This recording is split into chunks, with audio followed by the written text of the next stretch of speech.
Hey, y'all. Welcome to the Reckless Optimist podcast. My name is Megan. I'm a family nurse practitioner with a deep passion for mental health. On this show, we showcase guests who have shown tenacity, grit, mental strength, and who embody the word resilience. A quick disclaimer before we start. This show is not a substitute for mental diagnosis or treatment. We do recommend that if you're struggling with your own emotional well-being, you see a mental health provider. I'm so excited that you guys are here. Let's get into it. Hey, everyone. Today on the podcast, we have Henry. He also goes by Zen Hen. And me and him connected through the online recovery community. And it's so fun because in this episode, we discover we actually have so many parallels in our story, even though he's 12 hours plane ride away from me. He is sober. He's about 18 months sober. And he also lost 7 stone. I learned a lot about English math in this episode, which equals 99 pounds. And he did that through going vegan, which I had a very similar experience with the 55-pound weight loss that I had over this past year. He's a really cool guy. This episode is super interesting. He's funny. Has a very special connection with his wife, who also got sober when he got sober. He is doing some really cool things. He was just recently featured on the cover of his hometown newspaper for going sober. And we kind of talk about that relationship, about coming out sober and, especially in the culture that England has around drinking and how some people were in support of that and some people were not. And so it's definitely interesting dynamic kind of navigating that, especially, in a different culture than America, what that looks like. We also talk about how he got sober and how he lost 99 pounds, which is amazing. He has kind of a whole new outlook on life. He's now running and exercising, and he just feels like he has a second chance now. I think you guys are going to love this episode. Let's get into it. Hey, everyone. Help me welcome Henry to the podcast. Oh. I am so excited that you're here. I think it's so cool. So you are coming in from England, Yorkshire, England, correct? Yeah, that's it. You got it right. Yeah. Yay.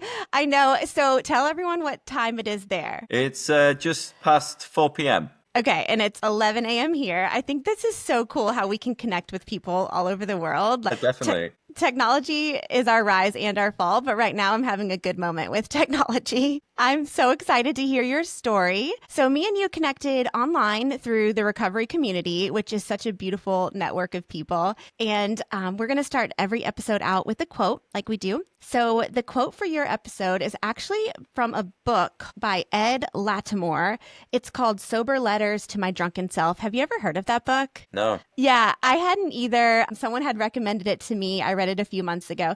So it's basically like a collection of essays about recovery and about sobriety. The guy that wrote it's really cool. He's a former boxer, professional boxer, and he has a degree in physics. Like, he's just kind of a cool guy. I'd actually heard, so how I ended up reading this book was I had heard his quote on a different podcast that I was listening to. And I was like, man, that was a really good quote. The quote goes, "Sobriety forces you to confront whatever your alcoholism was hiding." What does that mean to you? I guess my alcoholism was hiding the fact that I wasn't living for my real purpose. So I would drink to kind of forget. And then once obviously becoming sober, it kind of made me realize, okay, this isn't the path I'm meant to be on. And this, if it be work or if it be anything, it's just, I need something to change. And by going sober, removing the booze, it helped me think clearly. And so I think the main thing would be purpose, realizing what my purpose was. And just so happens my purpose is, I feel, to help people. And if that be sober or with my own experience, it could be weight loss as well. Just generally, by finding the purpose, I think the rest of it comes with it. Yeah, I love that. What you're talking about is altruism, right? The need to help people. Do you feel like you felt like that when you were young as well? Like this deep need to help people? Definitely. I was very selfless when I was younger. I remember someone said they saw me at a kid's party once and he just pointed me out and said, you were the only one, a child had special needs. And I was the only one who basically gave the child the time of day. And I was very young at the time, but for me, it was just, I think I had this intuition that, he was a bit different. He did need a bit of help and it made me feel good. It's as I said, being selfless, having a selfless nature. It's just doing stuff for others. And what you get in return is how that makes you feel. And I always want more of it. It's so interesting. Like, is that something that's nature or nurture? Like the need to help other people. We could probably do a whole podcast episode on that. Like, what Yeah. makes people kind of go outside of themselves and connect with others? And why are people like that? Is that something that you're born with, or is that something that develops from environmental? What do you think? I think my parents are both very caring in different ways. I'm from a big family. I had many siblings at one time. I had seven brothers and sisters living in the house at one Wow. time. So you can imagine it was trying to sort of be seen and be heard, etc., was quite hard at times. But the caring nature was from my family. It was all of us as a collective. If you were ever down or you needed any help, someone would be there to pick you up. So I do think there is an element of nurture, but I think you're either born with it or not, because sometimes I do find myself disappointed with others when they don't act the way I would have acted, and I can't help but feel a bit upset. But then I have to remember that's them and it's not me. So stop expecting too much. Yeah, that's the key word right there, expectations of other people. I have wrestled with this for the past few years, like not having expectations of other people because I have really high standards for myself. So I expect that from other people, but that's out of your control. And yeah, that's interesting that you brought that up. So for me, this quote, it kind of means a lot. I think, all of the reasons for heavy drinking and numbing out come down to not being willing to face something that you're hiding. For me, in my experience, I think it was a lot of things, but ultimately it was my anxiety. I was struggling with anxiety. And when, you first start drinking, it helps your anxiety, right? It's a sympathetic nervous system kind of dimmer and it calms you down until it doesn't. And then it becomes fire, like gasoline and fire mixed together. But I was in denial about that relationship, that the alcohol was now not helping me. It was actually making my anxiety worse, but I couldn't get out of it. I was like too far deep in the hole, I also think it's really interesting, if you look up his book and like some of the other things that he talks about, he kind of goes into this whole topic of, can people actually have a good relationship with alcohol? And if you look on some of the message boards, like the majority of people think that you can't. What is your opinion on that?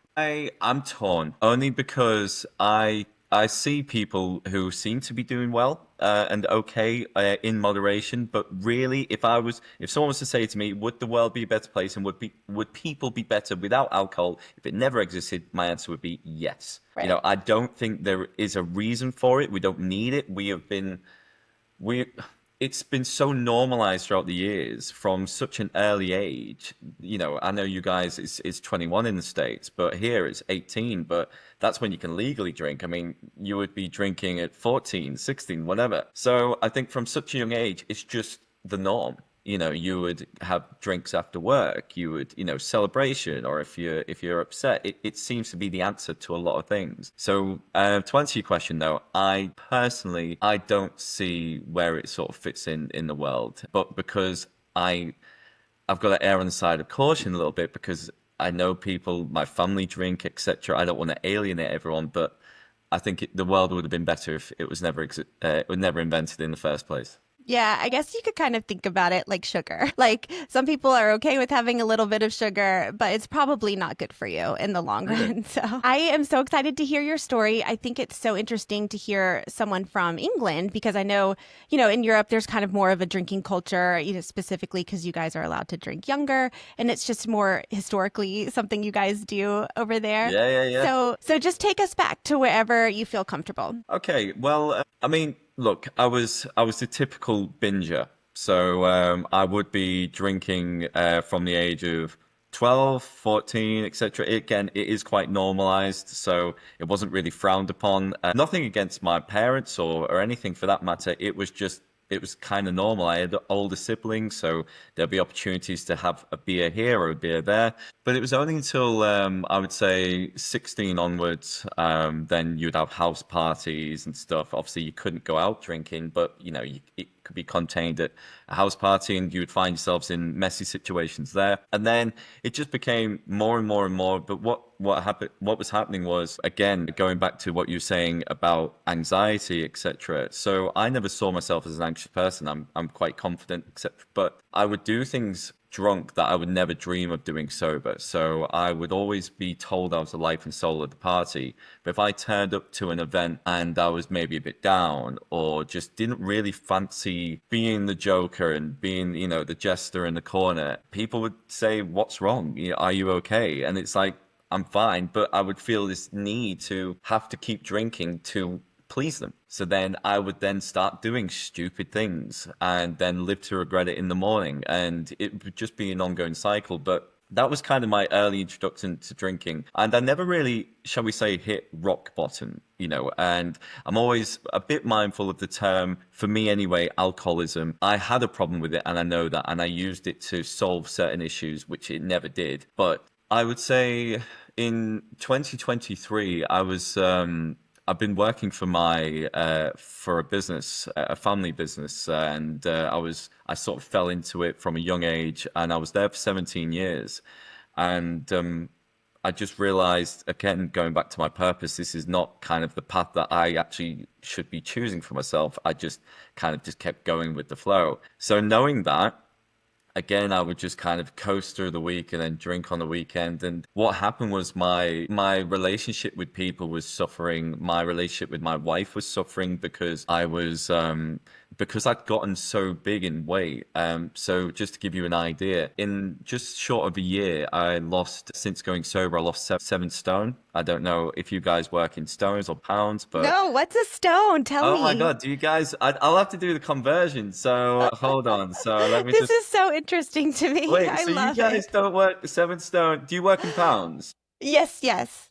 98 pounds. Oh, Yeah. So I lost 98 pounds in over a year by quitting the booze because it allowed me to be consistent. Basically, what it meant was I was snoring less. So me and my wife were able to sleep in the same room again. So I noticed, having left that business with no real sort of plan, I just kind of knew I had to do this to better myself. I took myself away to a fitness retreat in Thailand for 4 weeks, and I lost 21 pounds, then continued and continued. And then by losing the weight and obviously being sober, and also I went completely vegan. My wife decided she wanted to go veggie, and at first I just said, "Yeah, I'll fully support you.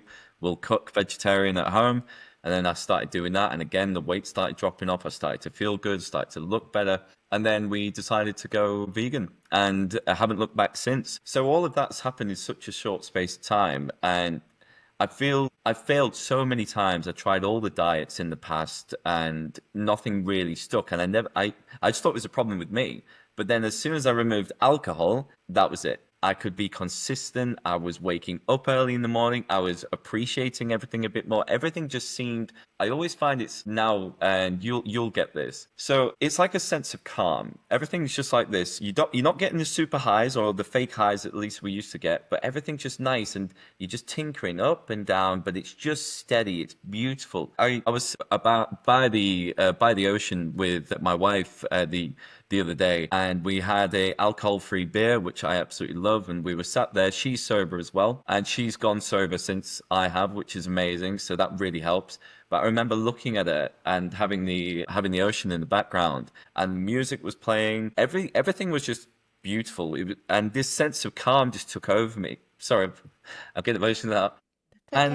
And I just started crying. I don't know why. I was like, wow, like just seeing it was just such a nice moment, and it's so hard to explain to someone these little sort of pink cloud moments, these sort of and she was like, she said, "Why are you crying?" I went, "I don't know," and then she started crying, and it was beautiful. It really was, and it's kind of that's what sobriety's given me, is being in the moment, just appreciating things so much more. Your senses are heightened because of it, and everything just seems so much better, and you're so much more in tune with your feelings. In long short of it, I left work, I put on weight, I went sober, I went vegan, and now my duty and my mission is to help as many people as I can to spread this joy. If it be cutting down the booze, I would ideally like them to stop altogether. But I'm creating what's called like sober socials, where people can have a party but not drink. So in my small little area where I live, I'm just trying to be that guy. If people are stuck, if people want any help, I want to be the guy they come to, and it seems to be working. And I'm really happy. So my mission is just to help people one way or another. That's pretty much it. That's amazing. I think it's so interesting how me and you found each other through the universe because your story is very similar to mine in the terms of that I also was on a health journey and went vegan as well. No way. Yeah, so I don't know how to do conversion from pound to stone, but I lost 55 pounds by doing that. I Okay. don't know what that equals. How many stone is Uh, that? so I'm guessing you would be. I'm gonna say about 4.5, just off the top of my head. So 55 pounds in stone. We're learning math. I love this. Okay, let's have a look. I wasn't far off. 3.9. Okay. 3.9 stones. Yes. That's really good. That's awesome. I'm going to start telling people that 3.9 stone. Yeah, it just sounds like stone. It sounds Yeah. big.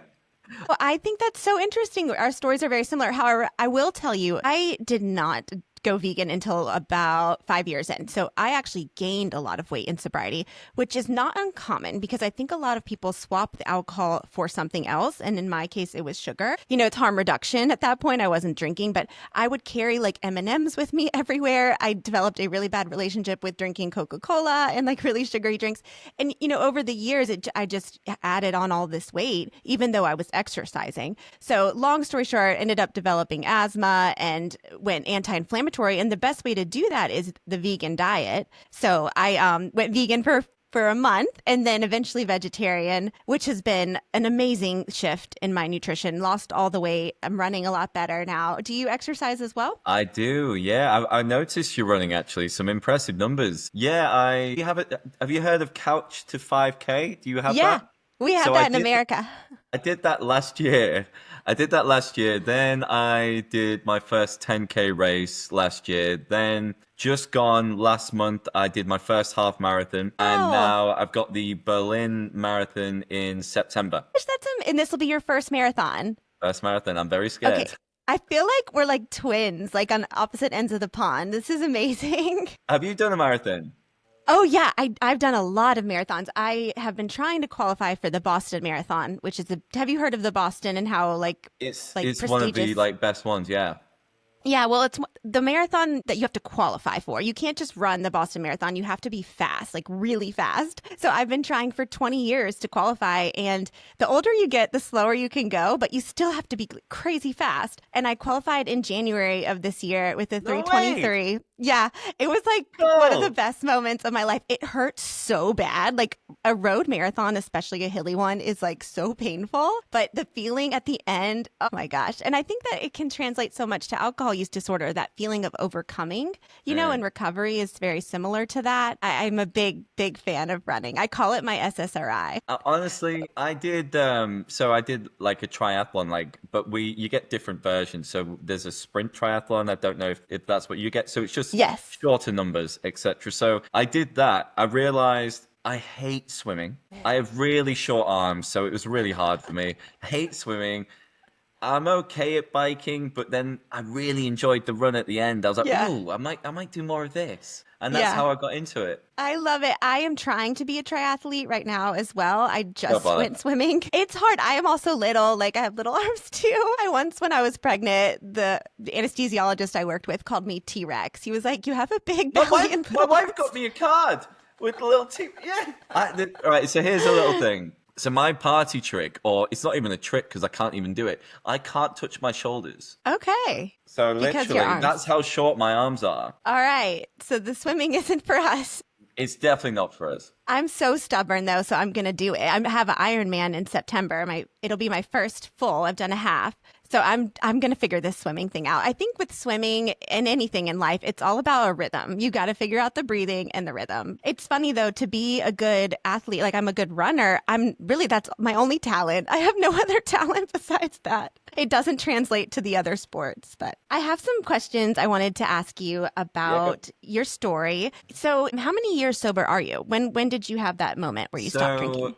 I believe, I can tell you in days. So it's 559 days. So Okay. obviously a year and a half, kind of. Yeah. So tell me about that day that you decided to stop drinking. Was it a spontaneous sobriety moment, or did you were you like, okay, this is definitely going to be my last drink? No, so what happened was my wife and I, we eloped. We were in Nashville and we decided to get married. And so it was just the two of us. We didn't tell anyone. But my friends, they never got to do we call them stag do's, but you guys call them bachelor parties. Is that Okay. right? What do Yeah. you call them?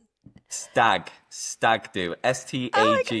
This is the most fun episode ever. I'm learning so much fun culture things. So, of course, so they were disappointed that we didn't get to have one for me. So we ended up having one in October 2023, and we hired a house out, etc., for a couple of days. We went into the city, and yeah, we drank a lot. But I already had my Thai retreat booked. So this for me, I didn't know I was going to be sober. I didn't set out to be sober, but I kind of in my head realized for a little while this is going to be the last time I'm going to drink. Then when I went to Thailand, you could drink out there. It was, I say a retreat, but people were drinking, smoking, it just taught me discipline. So I would say there wasn't really a defining moment. There wasn't this wake up and go, but I know the last time I had a drink and how I felt basically the next day. And I was like, I don't want this anymore. But I didn't say, okay, guys, I'm sober now. Yeah, I just kept going and feeling better and better and so on. So yeah, I wasn't like at the bottom of a barrel thinking. I just did it naturally and organically, and it just again, once you start seeing the benefits, you just think, what the hell was I doing? Yeah. Did you ever do any like community, or do you guys have AA over there? Any groups like that? Yeah, no, I didn't. I won't lie. I mean, it's easy to look at it and go, I think it was easy, because for me, but I forget about all the times I tried and failed before. So when you get it right, it's easy to go, oh, this is all right. But really, I tried before, meaning losing weight. I knew something wasn't right. I just never could pinpoint it to the alcohol. So I didn't do any AA. I didn't do any community. I just did it. And I remember being very convinced this was the right thing to do. But then my brother told me about a book because my brother is also sober as well. He told me about a book by a gentleman called William Porter called Alcohol Explained. Mm. Amazing book. I was already convinced I didn't want to drink, but that just explained why. It kind of just gives the science behind it, but in layman's terms, it was just really straightforward, nice, easy to listen. Because I listen to audiobooks, so it's just really easy to listen to, and that just kind of cemented it for me. I think it's awesome. I mean, I think there's so many different ways to get sober. Not everyone is going to get sober the same way.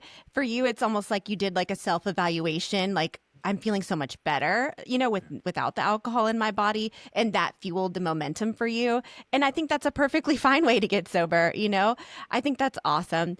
I had a few more questions about your story. So, are you the youngest in your family? No, no. So it'll be easier if I get work from the bottom up. So I'm the third youngest.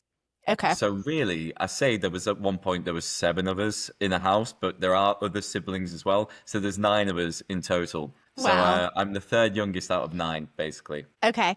But big family. And do you feel like maybe you had this need to like prove yourself, show out, like kind of be this like class clown comedian? Do you feel like you had Yeah, that? the reason being is, as I mentioned before, with there being so many of us, it was hard to get that one-on-one time with the parents. So it was kind of like, "Hey, I'm here," and Yeah. so I would find myself doing that, fighting for attention, not realizing, it's just you do it subconsciously.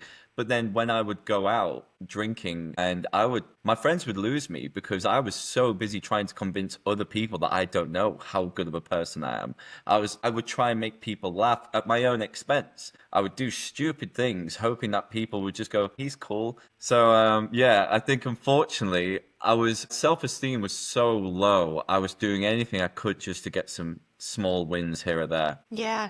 Kind of describe the drinking culture where you live in Yorkshire, England. Is it common? Because you said you had started drinking when you were young, like 12. Is that a common thing over there? Yeah, I mean, 12's young. Don't get me wrong. Yeah, I would say especially in certain areas, drinking young in the park. You guys have parks, right? Yeah, yeah, Yeah. of course. Yeah, sorry, just making sure.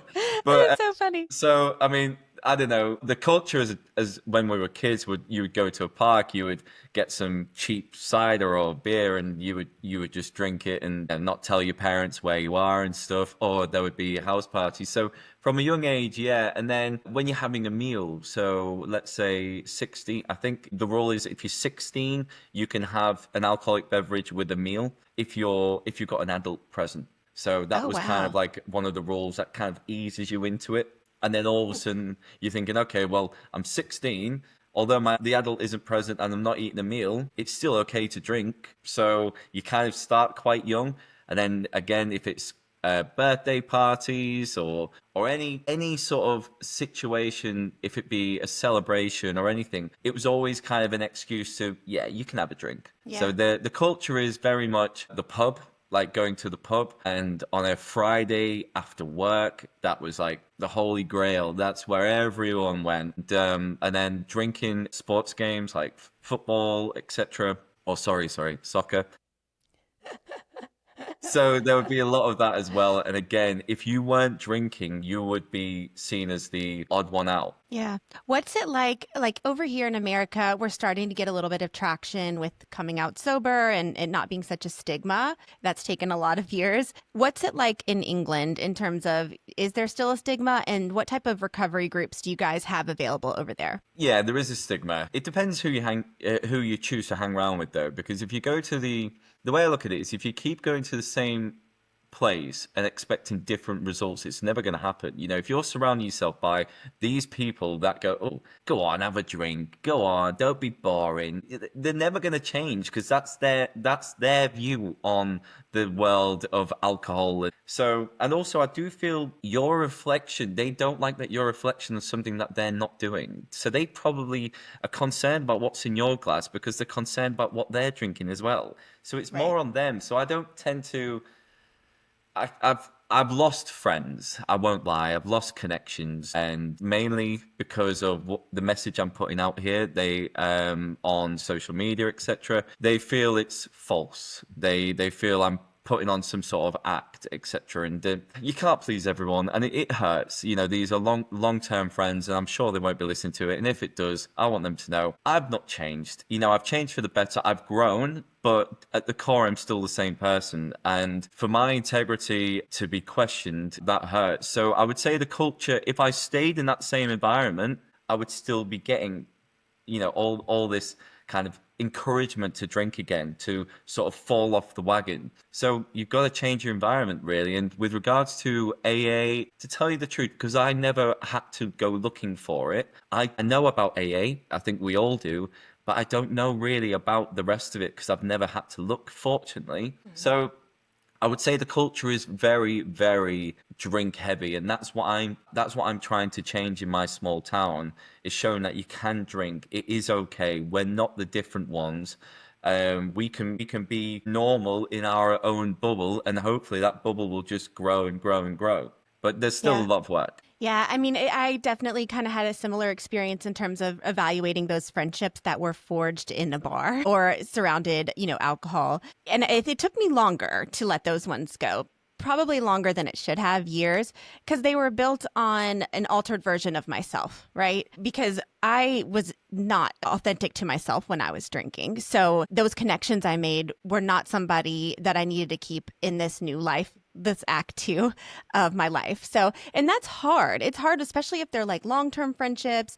You kind of don't want those to go. And I think it's okay to have those people in your life at that time, but it's okay to let them go as well if they're not serving you. If they're, subtracting from your life rather than adding, it's time to let them go. Yeah, I would find obviously you guys use WhatsApp group chats and Facebook Messenger, etc. So I would find with these group chats, every time I would do a video or something or try and spread my message, they would just attack me in these groups, and it was just filling me with so much anxiety because I felt I was doing good. I was helping people. I was becoming a better version. I couldn't help but feel they just wanted to bring me back down. And have you ever heard of the crabs in a bucket analogy? No. So basically, if you ever see a load of crabs in a bucket, and if you see any of the crabs trying to escape, the rest of the crabs will pull them down. So I felt like because I was trying to be better, I was, removing all the toxins, etc. And they didn't like that changed new version of me. They would pull me down to try and go, well,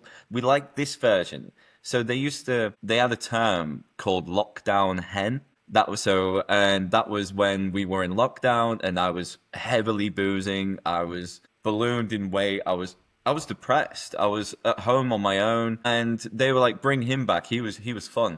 I'm like, "You want that version of me, the depressed, fat, like unhappy version? Is that what you're saying?" So the more I kept getting those messages, the more I realized, okay, I need to distance myself from these guys, and it does hurt. But the way I look at it is, when I consider my parents and the friends that they kept when they were in their mid-30s, are they still friends with them now? Probably not. So it was either going to be this that drew us apart, or it was maybe going to be something else. So if I have to be the one to step out and leave, so be it. But it does hurt but all I would say is I've got an amazing family. I've made other friends. I've got closer. My wife and I mean, honestly, you could remove everyone from the world. If I had my wife, she's just my rock. And so I'm just so grateful to have her as well, because she's really helped throughout this. It's so beautiful. What was it like for you when you came out sober? So, like, how many months were you when you decided to come out publicly sober? And was that scary for you? Kind of give me your experience with that. Yeah, it's weird, isn't it? It's a bit like having to announce it. It's a bit of a strange one, isn't it? So what had happened was, I didn't have social media. I didn't have Facebook, Instagram.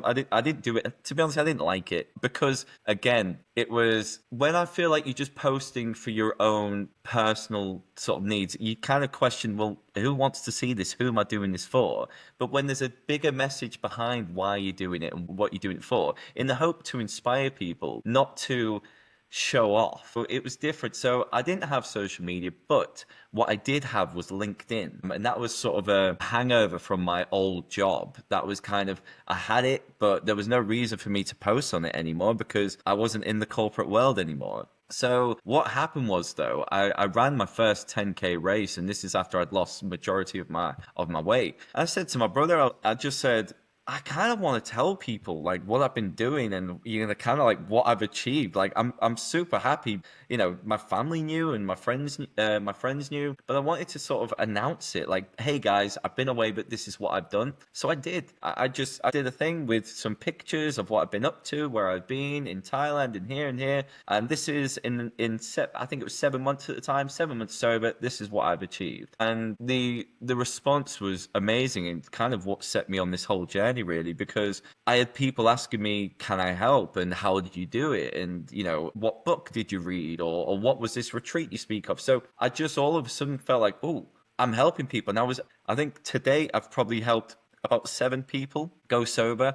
And that's not through Wow. coaching or anything. That is literally just from basically inspiring from a distance. And that's what I know of. Some people might have seen what I've done and not told me, but my best friend, and I mean my best friend who I grew up from childhood, he became a dad within his child's maybe 2 years old. And when I'd gone sober, I lost my weight. He said to me, look, I haven't drank in a few months now. I was like, no way, that's amazing. Because we live about maybe an hour and a half away from each other. And he said, I was never going to be the first one to go sober. I know I wanted to, but seeing you do it made me realize this is bigger than me. This is about my son. This is about me being present for my child. So for me to be able to give him that for his child, for his wife, for everyone around him, again, to be responsible for that, to give him his life back. I mean, yeah, that's more than any money could ever earn. I could ever earn. Yeah, why? This is one of the reasons why I do it. It's just I just love the feeling it gives me. It's so beautiful. I love that so much. That story warms my heart so much. I came out sober around the same time as you, about 6 months in, and I was terrified. I was terrified that I was going to be shamed. I'm a nurse practitioner. I'm a provider who prescribes medicine. I'm a public persona, so to speak, in my county. And I think my county is probably a little bigger than you live in. But for me, it was like, I'm putting myself out there to beat torn apart. Could I lose my job over this? Is no one going to want to hire me because I have this past? But ultimately, so much good. Kind of like how you described people messaging me, strangers, people I know, I have a problem with alcohol. How can you help me? Watching you get sober has been very inspirational. Majority of the messages were great. I did have a few negative ones. Like I had one person tell me, "Are you going to be one of those people that post about your sobriety every day?" Or I had another person tell me, what did they say? They were like, "Oh, you shouldn't put that out there because then people aren't going to think you're perfect." And I'm like, I am not perfect. Trying to be perfect is what got me in this bad situation. So kind of like you described earlier, I think it holds a mirror up to people, who are maybe having issues with their alcoholism or issues with drinking or issues with anything. It can hold a mirror up. But I think for people, it can be very inspirational to see the darkness that you've gone through, the vulnerability. And if they have the confidence in themselves, they can watch you do it and then gain that confidence over time. Yeah. Yeah. No, I think that's that's it. I completely agree. I think people do keep me at a bit of a distance now, especially when I'm doing good and feeling good and I don't get involved in I don't know, any of the gossip, etc. I'm just here doing my thing. And I think, yeah, sometimes people, they don't want to see it, and that's fine. They're not my audience if that's the case. yeah. There might be the minority who don't want to hear it and who might have something to say, but the majority of people, that's who I'm hoping to inspire. Some people you just can't change. And I mean, if I had someone saying all of this to me, like if they saw me and said, "Hey, buddy, you could do with losing some weight. You could do with losing a few stone." Let's say they said that and also said, "Oh, by the way, you need to remove alcohol. And you can't eat steak anymore, by the way. And you can't do this. You can't have chocolate. You can't do that." I mean, you can, but let's just say all your favorite things. And they said, "By the way, if you want to make a change, that's all you got to do." If you're not ready, you're not going to listen. So these people that aren't listening or may say the negative things, they're just not ready to listen. They don't want to hear it. Yeah. Kind of like what we talked about earlier about having expectations of people. I want to ask you about your family life. So you had mentioned your parents drank. How are they in terms of your sobriety? Are they supportive of that? How's that relationship been? It's an interesting one. Yeah, I would say, again, saying that sort of, I find people kind of have to justify their position with drinking when they see me. I'm not here to judge my family. They can do what they like. Of course, I would rather everyone put down the drink and we could just live a nice, sober life. But the reality is, I think sometimes they would probably feel they're too far gone because it's ingrained in there. It was easy. I would say it was easier for me because what did I have? I don't know, less than 20 years under my belt of drinking, whereas them, it's obviously been a lot further ingrained. And I was also a binge drinker, so I drank Friday and Saturday maybe. Whereas for people that drink every night, let's say it might be a glass of wine with a meal, I would find that a lot harder because it's a bigger habit. Whereas Right. for me, just I'm losing 2 days. They might be losing 6 or maybe 7. If they're drinking every night. So to answer your question, the majority have been supportive. However, I would not say they're praising me at all. They obviously see what I've done, and they can't help but go, kind of well done. You look great. And I think what people tend to do is when I am doing this, or if they see me, they forget the overall riding message of what I'm trying to put out there. They just see my visuals, my before and after photos, and go, "You look great, well done." It's like, but what about the sober side and what I've managed to overcome there? So a lot of it is, "You're great, well done on your weight loss," but it's not necessarily well done on your sobriety because they just saw me as a normal binge drinker, which is very normal around here. So it's a bit like, "Ain't that bad. You didn't seem too bad to me." It's like, but what about everything else that came along with it? So, I mean, look, they might listen to this, they might not, but really, yeah, I would say, and if they were to listen, maybe they need to hear this. But I was recently featured on the front cover of my local paper, which I think you saw, didn't you? And Yes, I I wanted to was, ask you about that. That is yeah. so cool. Yeah, tell the listeners what happened. Well, I'm running sober socials and events and stuff, and I told to the local press. I said, would you mind doing a piece on this? I kind of want to get the word out there. And then I didn't realize, but they shared my story, my weight loss, my before and after, what I've overcome, etc. And they put it on the front page. I just thought it was going to be a small article. I cannot tell you, I was so, so proud. Of course, the headline had to be punchy. It was man has hangover at 14. So, I mean, I'm sure most, other people did as well. So when that initially came out, I was over the moon. I was so, so, so happy. And, some of my family members said, oh my God, that's amazing. Some didn't say anything and still haven't. And this is, for me, honestly one of the proudest things ever. In the local paper, being on the front for doing good, spreading love, helping people. And the reason why they didn't say anything and didn't like it is because I feel they think it was a reflection on their parenting, and 14 years old has a hangover, and Right. they think it makes the family look bad and them look bad. However, it's not on them. It's nothing to do with them. That was the society. That is what the norm is. It's nothing on their parenting. It's nothing to do with my name and tarnishing the local name or anything. It's more, I've overcome this. This is what I've achieved, and by doing that, I want to help people. And you can't see that. All you're seeing is yourself in that. That's what upsets me the most. Because I'm not saying I want everyone to bow down and say I'm amazing. It's not that, but going from such a high, thinking, oh my God, like I want to frame this. I'm so happy. And then hearing that they've maybe, well, I have heard through the grapevine, some are not so happy about it. And that, it really hurt, because I mean, I'm trying to do good. Like I could be in the front page for things a lot worse than this. Yeah. So I think, again, it's just more how it looks, Yeah.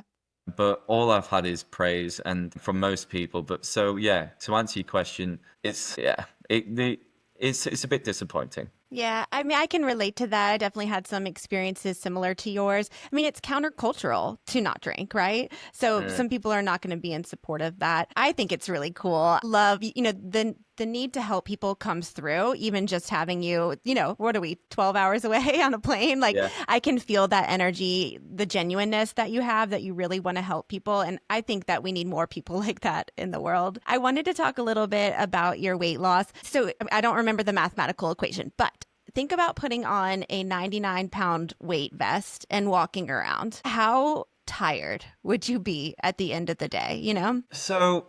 So with you guys, how I looked at it, because it also, do you work in kilos as well? Kilograms? Do you do that? I know a little bit about it. Okay, but so when you get luggage, luggage, Yeah. suitcase, etc. Uh-huh. When you get those for the aeroplane, do you get like a luggage allowance? Do they say how Mm-hmm. much? Oh, Yeah.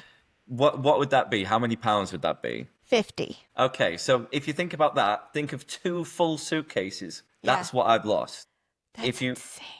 if you Wow. think so, when I remember picking up one, and I was like, "Whoa, this is heavy." Then I got thinking, I was like, "Oh my God, Yeah. I've lost 2 of these." Yeah. So when you think about it that way, yeah, it's pretty mental, really. And just doing the most simplest of things, walking around, just walking, or walking up a hill or bending down, and just everything is just so much easier.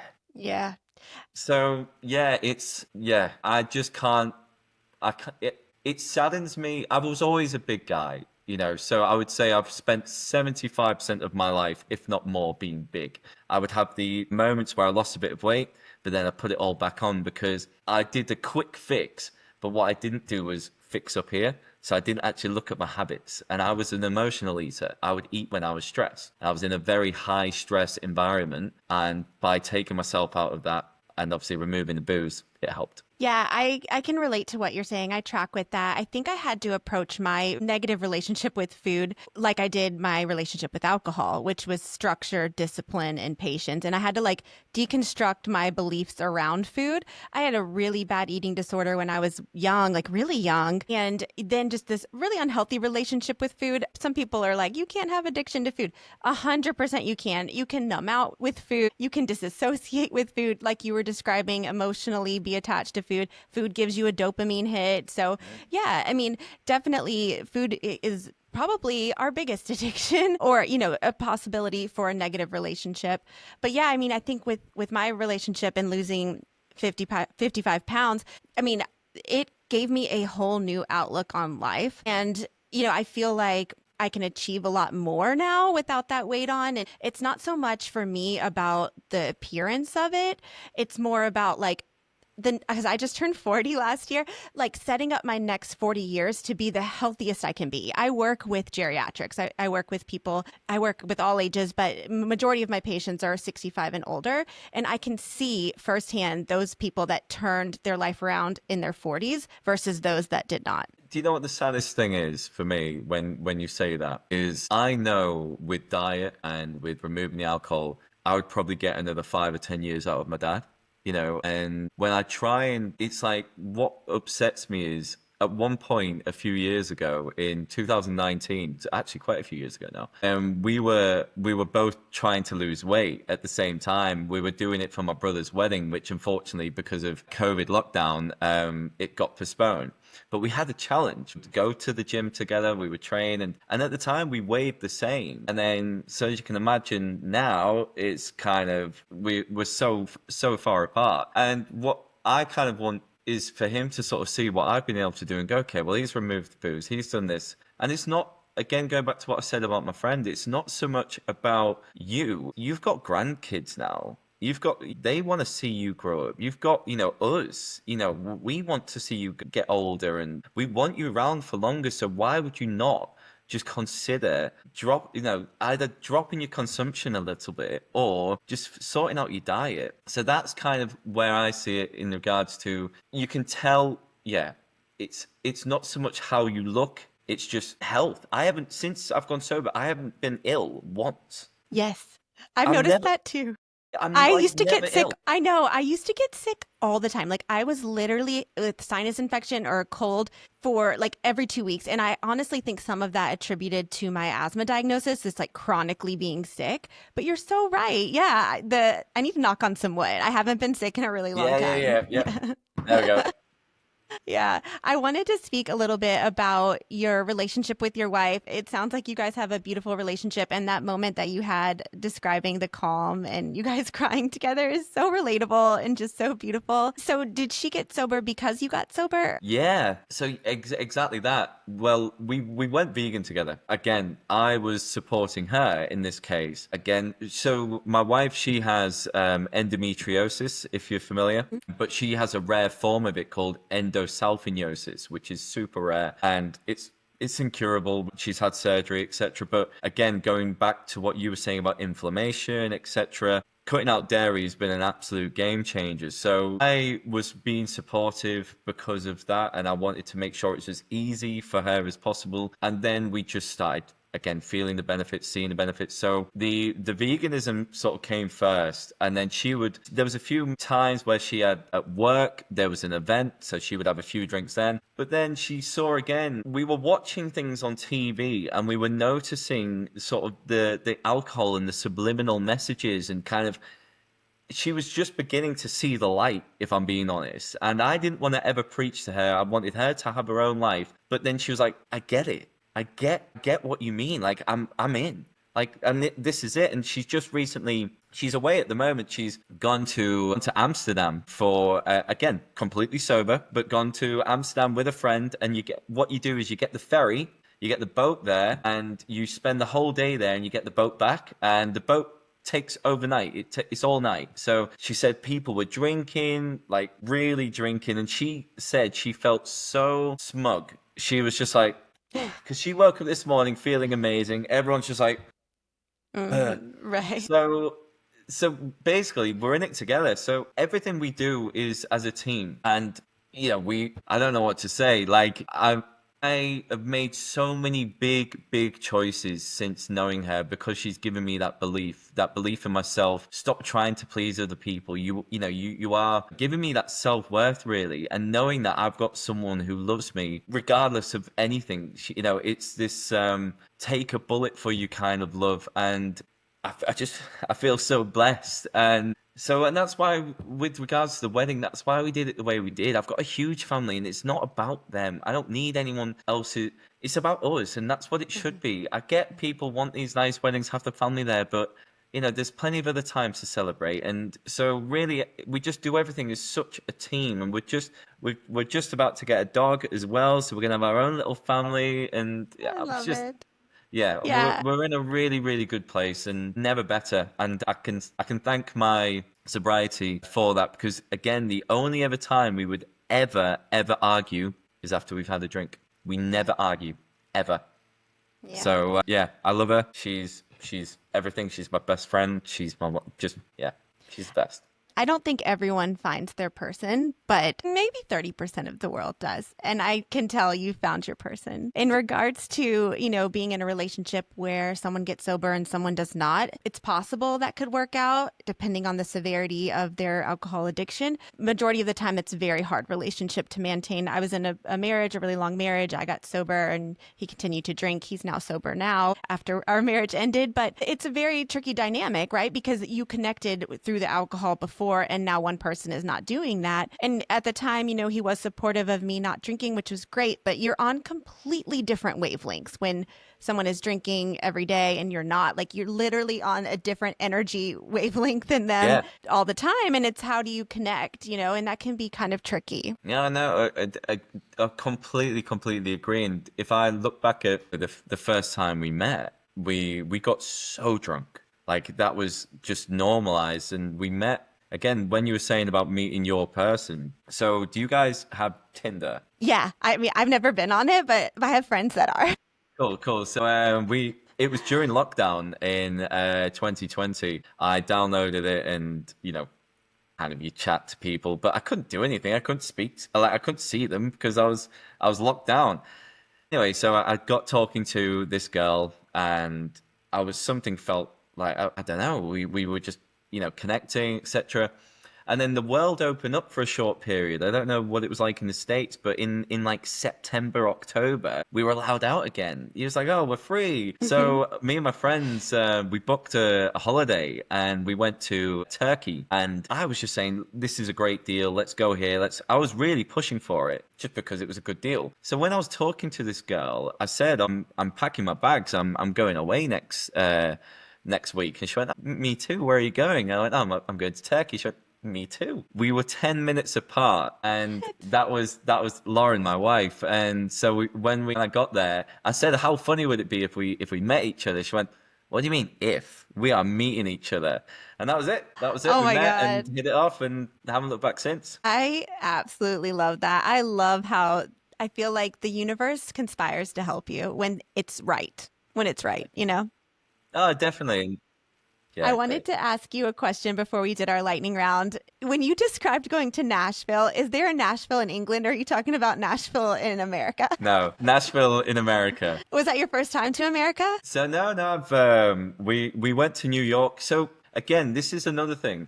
We did New York. I feel like I rushed it because we were just drinking in Irish bars, etc. But I just feel we were just ticking off. Okay, Empire State Building done, this done, and we were just hopping between bars because that's kind of what we did. And I've done Florida before, but yeah, Florida and New York. I think that's it. And then, so we did Nashville, Memphis, and New Orleans, and that was our trip. And again, I won't lie, the wedding was probably me at my heaviest. I was so big, but just so unhealthy. Again, with the food I was eating out there. So you guys have got Tums, like Yeah. Tums, right? Yeah? Uh-huh. Is that what they call? Yeah, like Yeah, for reflux. yeah, so Yeah. I had it so bad. I was eating those for breakfast. Anyway, so I was having those Pepto Bismol as well. Honestly, it was like I was having shots, and so the day of the wedding, I was throwing up. I Mm. was so bloated, and so yeah, I mean, so Nashville was amazing, but we just spent most of the time getting drunk, and it's a shame, really. This was in April 2023. Yeah, I want to go back to some of these places and just do it differently and actually see it Yeah. because you just take in so much more, and the simplest things are just so much more beautiful when you're sober. I love that. I went to Europe in 2018, 6 months before I got sober, completely wasted the whole 10 days I was there. And I desperately need to go back because we went to Italy and Spain and beautiful, absolutely beautiful areas of the world. But I was wasted the whole time. We were like at this really fancy hotel in Capri, Italy. And I was like on the bathroom floor, dry heaving, thinking I was dying from alcohol withdrawal. That's not how you should experience Europe. So I need a do-over, you know? Definitely. Yeah. You'd see it again. I mean, this place I was talking about with the ocean, this was not a nice place with my wife. This was like tacky. It was just not nice. But it's what you make of it, you know. And so if I think that's nice and that's enough to make me cry, oh my God, if you go to Capri, you're gonna be bawling. Right. I need to see Capri sober now. It was beautiful Definitely. when I was drunk, but I'm sure it's even more beautiful Yeah, sober. yeah. Nicer than the toilet bowl, yeah. Yeah, for sure. Okay, we have made it to our lightning round. I ask the same 5 questions to every guest. And the first question is, if you're given 3 options, would you shark dive, bungee jump, or skydive? I've already skydived, so and I wouldn't shark dive, so bungee jump. And I do actually want to do a bungee jump, so yeah, cool. Okay, all right. Number 2, you're in a simulation. Every time you walk into a room, the same song plays. What's your song? Okay, Michael Jackson, I Just Can't Stop Loving You. I love some Michael Jackson. I love the Man in the Mirror song. Yep. So good. Yeah. Do you guys have Disney over there in England? What? Yes, of course. I don't know. What's your favorite? Are we talking Pixar as well, or? Sure. Sure. I'd probably say Finding Nemo. So good. So good. But why are all the Disney movies so sad in the first 5 minutes, you know? Honestly, they really get you, don't they? The trauma. These people. I mean, Lion King. I would have said Lion King, but I've seen it so many times. That's a classic. Yeah, that one's really sad too. Bambi, so sad. They're all like childhood trauma. I've never seen Bambi, and Oh, it's because so sad. I've heard how sad it is, but I would say, yeah, Finding Nemo. That's I the like one. that one. I like it. A lot of good like metaphors in that one. Just keep Yeah. swimming, right? Yeah. Okay, number 4. What is something you're obsessed with? Something I'm obsessed with at the moment, I would say alcohol-free beer. I'm trying to sort of get more involved in this, and yeah, I'm pretty obsessed with it. Just trying to find different ones, and yeah, I would say that. What's your favorite one right now? So with what you can get over here, you can get ones with like different what we call like nootropics. So like they've got like ashwagandha in it and lion's mane and stuff. And there's a really good one called Impossible Brew, and it's incredible. It's meant to give you a buzz without giving you the hangover and stuff. So I would say for taste and overall, it's nice to have a drink that offers something else, if you see what I mean. So I would say, yeah, it's called Impossible Brew. I'd say that one. That's so interesting. I struggled a little bit with that. I had like 3 years into sobriety, I went to a brewery in Colorado and they had kombucha on tap. Yeah. And I drank a little bit of the kombucha and I think it has like 0.0001% alcohol, but it has kind of stuff in it to make you feel a little bubbly or whatever. Yeah. It freaked me out. I only had like 3 sips and I started to, I don't know if it was like psychosomatic or what, but like I have to be, me personally, I have to be very careful with those types of drinks because I get like triggered. I don't know. was gonna say, would it be enough to trigger you and think, oh God, have I just had alcohol and and that you feel like that could be it, and then you spiral. Yeah, and not so much that I was worried about spiraling. I think it was like being in a brewery around people drinking beer and then I was drinking, something in a beer glass. Like it wasn't healthy for me. I don't think I was ready. And for some people that probably that experience is fine. But for me, I don't know. I had like a weird mental reaction like to that. PTSD in a way. Maybe. Yeah. Yeah, maybe. Yeah. Okay. Number 5. What does freedom mean to you? Freedom is having. It's also a weird one because I'm not driven by money or anything like that. Freedom is having the ability to just go pack your bags. Yeah, just to kind of go where you want, to do what you want to do, like not have the restraints of, okay, well, I can't do that because I've only got so many holidays left. I can't do this because I haven't got that much money. Just to live a life where you're not sort of confined to these roles, etc. So I would probably say, yeah, it's and luckily working for myself, I've been able to get that where I don't have to ask my employer how many days I can have. And so to sort of keep that that was freedom for me. Such a good answer. Such a good way to end the episode. I can't thank you enough for coming on. This was so much fun. I learned so much about England and the culture there. And you're just doing some really cool things, and it's really cool to see that. Like, I think that I'm really proud of what you've done, and I'm even more proud that you're being public about it and being an example for people that need to see it and need to hear it. So, and the other cool thing is that we have a lot of parallels in our story, and that part's fun too. No, definitely. And you know what? I think it's as corny as it might sound and stuff, but sometimes with these opportunities, and I had no idea with regards to, what you'd gone through and vice versa. And, when I saw it, I liked what you were doing. And I just think any opportunity to get this message out further and to hear that, it's like the universe sort of brought it together, and it's lovely. And I love what you're doing. And that's why I initially got in touch, because I think more people like you with the platform you're creating just gives us a voice. And hey, look, if I can reach some people in the States and they want to know a bit more about how many stones are in pounds or whatever, then hit me up, right? How can they find you do you have Instagram? Yeah, it'll be Instagram. I go under Zen Hen. That was a name given me by my old friends, but basically when I went to Thailand, they said I was going to change and become all like a Buddha and etc. And they were like, "Oh, you're going to be called Zen Hen." They said you're going to go sober and you're going to be a vegan. Well, I Wow, did. that's So true. now I've just I've just owned it and said, right, this is me. So Yeah, Zen I Hen on love it. Instagram is where you'll find me. Then you'll find the rest of my links on there as well. Perfect. Awesome. So nice talking to you. Have a You good too. day. All Yeah, right, you too. See bye. you later.